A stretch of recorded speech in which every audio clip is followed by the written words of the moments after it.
కన్యా రాశి సార్. వీళ్ళకెలా ఉంది sir August 14 వరకు? కన్యా రాశి. ఈ కన్యా రాశి వారికి జన్మంలో కేతువు, సప్తమంలో రాహువు, వృషభంలో మనకి కుజగురులు, రవిశుక్రుల కర్కాటకంలో, బుధుడు చక్కగా ఈ యొక్క సింహరాశిలో ఉండడం జరిగింది. అంటే ఈ గ్రహ సంచారాలన్నీ కూడా ఆగస్టు తర్వాత మారుతూ ఉంటాయి సంచారము. So we have to take orbital velocity, escape velocity, angular momentum ఇవన్నీ కూడా కన్సిడర్ చేయాలి జాతకాలలో చెప్పినప్పుడు. డిగ్రీస్ను క్యాలిక్యులేట్ చేయాలా and the speed of the planet కూడా చూడాలి. బాల్య అవస్థలు కూడా చూడాలి. బాల్యావస్థలో ఉందా, యవనావస్థలో, బాల్యావస్థలో స్పీడ్గా ఇచ్చేస్తాయి రిజల్ట్స్. ఆ విధంగా ఈ కన్యా రాశి వాళ్ళకి స్పెషాలిటీ ఏంటంటే భార్యాభర్తల మధ్య గొడవలు ఎప్పటి నుంచో జరుగుతున్నాయి. వేరే ఊర్లో భర్త ఉంటే ఫారిన్లో, ఇక్కడ భార్య ఉంటుంది. భర్త అక్కడ ఉంటే భార్య ఇక్కడ ఉంటుంది. ఒకవేళ ఒకే ఊర్లో ఉన్న వేరే వేరే ఇళ్లల్లో ఉంటారు వీళ్ళు.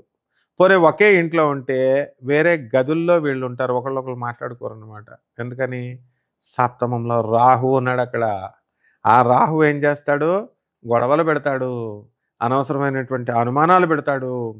మొత్తం మీద భార్యాభర్తలకి లేదా జీవిత భాగస్వామి కానీ వ్యాపార భాగస్వాములు కానీ 3 అంశాలు చూడాలా. ముఖ్యంగా వైఫ్ అండ్ హస్బెండ్కి మ్యూచువల్ రెస్పెక్ట్, పరస్పర నమ్మకం ఉండాలా. మ్యూచువల్ అండర్స్టాండింగ్, పరస్పర అవగాహన ఉండాలా. మ్యూచువల్ రెస్పెక్ట్ ఉండాలా, అండర్స్టాండింగ్ ఉండాలా. మ్యూచువల్ కోఆర్డినేషన్, కోఆపరేషన్ ఒకళ్ళొకళ్ళు చేసుకోవాలా. ఈ మూడిట్లని కూడా భగ్నం చేస్తాడు రాహువు. కాబట్టి ఒకళ్ళ మీద ఒకళ్ళు అరుచుకోవడము, పనికిరాని గొడవలు ఇవి. ఇద్దరు కలిసి ఏదన్నా ప్రొడక్టివ్గా పేదవాళ్ళకి ఏమన్నా సేవలు చేద్దాం, పేదవాళ్ళకి చేద్దాం అనేటటువంటి ఆలోచన రావాలి వీళ్ళకి. కాబట్టి కన్యా రాశి వాళ్ళకి ఇప్పుడు బ్రహ్మాండంగా భాగ్యంలోకి గురుడు వచ్చేసాడు. వీళ్ళ కనుక జాగ్రత్తగా ఉపయోగించుకుంటే అద్భుతంగా ఉంటుంది. వీళ్ళ భర్తలు ఏం చేస్తారంటే వీళ్ళ భర్తలకి ఈ అమ్మాయి వాళ్ళ తల్లిదండ్రులు జీపీఏ రాస్తారు, కట్నం ఇచ్చినటువంటి దాన్ని. ఆ జీపీఏ రాసి, నాయన అద్దులు తీసుకొని ఆయన బిల్డింగ్ నీ పేరు మీద పెట్టామని అంటారు. వీడు అల్లుడు ఏం చేస్తాడంటే తీసుకెళ్ళి అమ్మేస్తాడు. ఏకంగా 2,60,00,000 కలా అమ్మేసి చక్కగా వాళ్ళ తల్లిదండ్రులకు 1,00,00,000 రూపాయలు ఇచ్చేసి మిగతా డబ్బులు ఇంకా భార్యకి హ్యాండ్ ఓవర్ ఇవ్వడు ఈ నెలలో. ఈ విధంగా ఈ కన్యా రాశి వాళ్ళ భర్తలు బిహేవ్ చేస్తారు. అంటే భార్యాభర్తల మధ్య విరోధం అనేటటువంటిది రావడానికి అవకాశాలు ఉన్నాయి. ఇక విద్యార్థుల దగ్గరికి వచ్చేసరికి భాగ్యంలో గురుడు. వద్దంటే చదువు, ఇంగ్లీష్ దేవత, మ్యాథ్స్ దేవత పూనేస్తారు చదువుల దేవత. ఏంట్రా బాబు బుక్ తీయమంటే తీయకుండా వీడు తెగ చదివేస్తున్నాడని తల్లిదండ్రులు, మాస్టర్లు అందరూ కంగారు పడిపోతారు. ఆ తర్వాత భాగ్యంలో కుజుడు.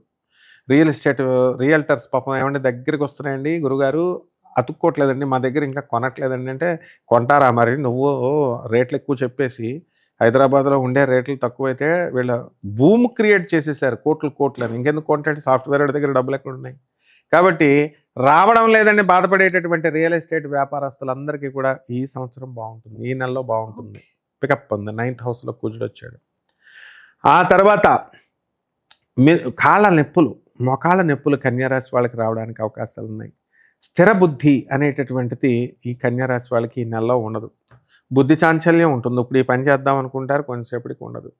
మెయిన్గా సాటిస్ఫాక్షన్ ఉండదు. అత్తగారు, ఆడబడుచులు మమ్మల్ని గుర్తించట్లేదండి అని చెప్పేసి బాధపడుతూ ఉంటారు. చుట్టాలు ప్రతిదీ కూడా, నేను చుట్టాలు ఎంత బాగా చూసుకుంటున్నాను, నన్ను అడగట్లేదండి, నన్ను కేర్ చేయట్లేదు, మా భర్త కేర్ చేయట్లేదు, అత్తగారు ఆడబడుచులు కేర్ చేయట్లేదు, ఇవన్నీ సిల్లీ రీజన్స్ అనమాట. అటువంటి వలన వీళ్ళకి ఈ నెలలో కీర్తించడం జరుగుతుంది. వీళ్ళు గుర్తించడమే కాదు, అత్తగారు ఆడపడుచులు కూడా వీళ్ళని చక్కగా మెచ్చుకుంటారు, కీర్తిస్తారు. అత్తగారు కూడా ఇద్దరు కలిసి షాపింగ్కి వెళ్తారు, కొట్టుకోవడం మానేసి, భర్తను వదిలేసి. కాబట్టి అందుకని వెళ్తారనమాట. సో ఈ విధంగా ఈ కన్యా రాశి వాళ్ళ జాతకాలు మారిపోయినాయి అనమాట. విద్యార్థులు ఓకే, లేడీస్ హ్యాపీ, మనశ్శాంతి హ్యాపీ. వీళ్ళ గృహిణులకు పాపం అదే కావాలి. ఎందుకంటే ఉద్యోగాల్లో ప్రమోషన్స్ వచ్చేస్తాయి, కొత్త ఇళ్ళు కొంటారు, స్థలాలు. అండ్ నెక్స్ట్ అప్పులు వద్దంటే మీకు అప్పులు ఇస్తారనమాట. అంతా బాగుందనమాట కన్యా రాశి. ఇక తిరిగే లేదు కన్యా రాశి వాళ్ళకి. ఓకే, కన్యా రాశిలో మొత్తానికి లేడీస్ అయితే full happy sir. Full happy అనమాట వీళ్ళకి.